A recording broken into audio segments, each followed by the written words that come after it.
Hey there, it's Sandi, and today I'm sharing how I created these shimmery backgrounds with the Nuvo shimmer powders.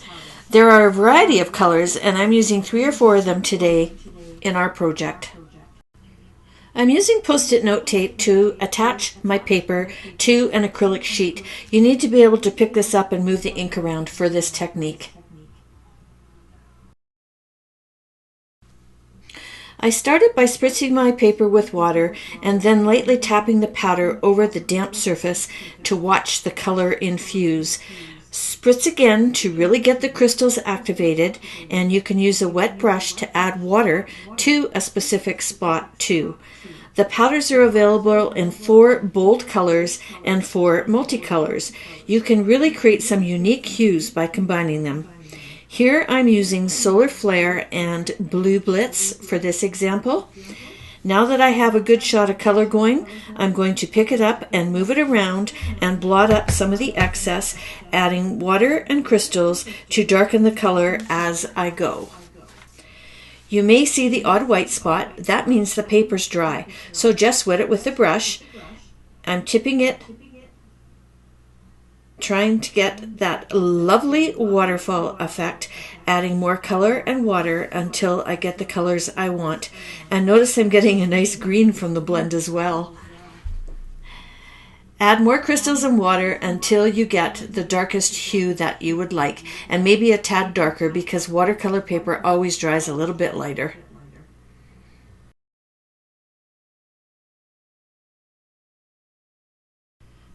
You want to get a clean paper towel because the color will absorb into anything that's wet. This time I'm going to use Blue Blitz, which is a solid color, and the Violet Brocade, which is one of those multicolors. Watch the purple that shoots out when I spritz. It's incredible. Pick it up and get it moving to cover your paper. Again, adding crystals and water where you need more color. Isn't that purple beautiful?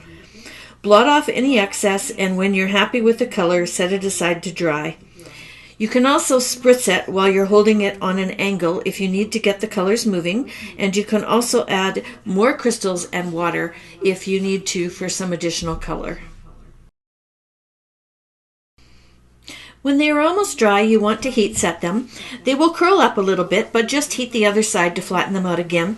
And you don't want to do this when they're still soaking wet because that little nasty mess of water is going to get all over the place. So let them sit for about 20 minutes. The drying time is going to completely depend on where you live and how warm it is. Last step for the backgrounds, you want to use a dry paper towel and give the surface a good rub, just in case there's some unmelted crystals.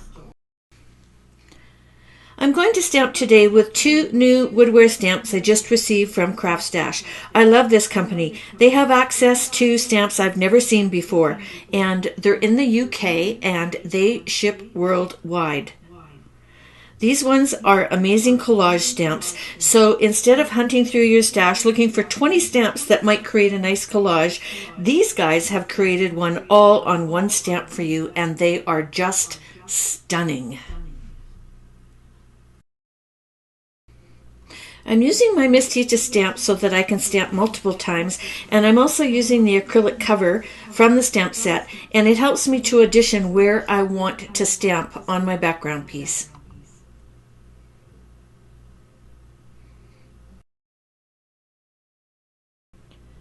You can pretty much use any black ink for this next step because we've already done all the backgrounds, so we're not going to be coloring or getting anything wet.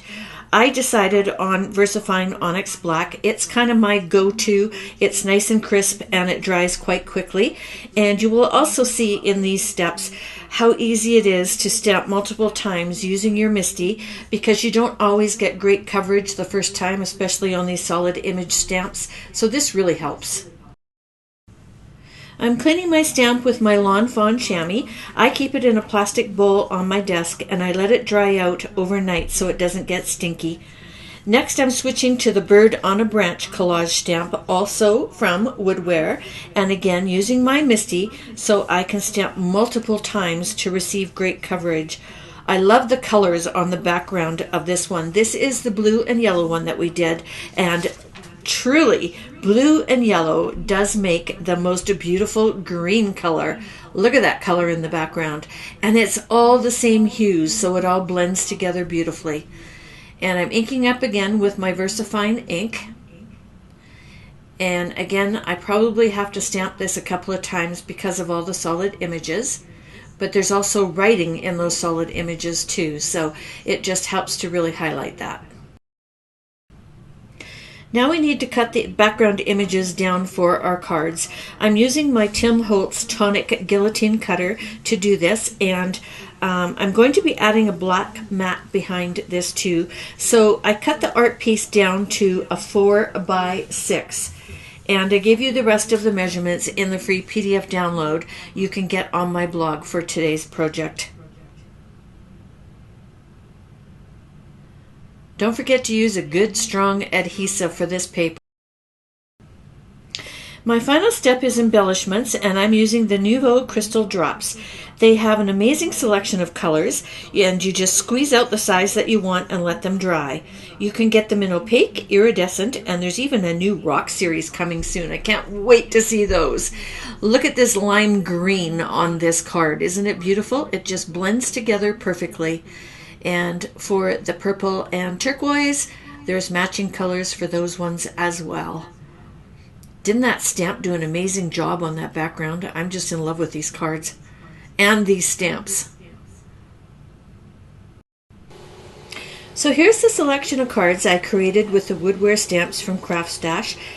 I even used the stamp for a border on one of them. The product list is in the comments underneath this video, along with a link to my blog to download the free PDF for this card. Thanks so much for visiting, and please leave me a thumbs up. Until next time, toodles!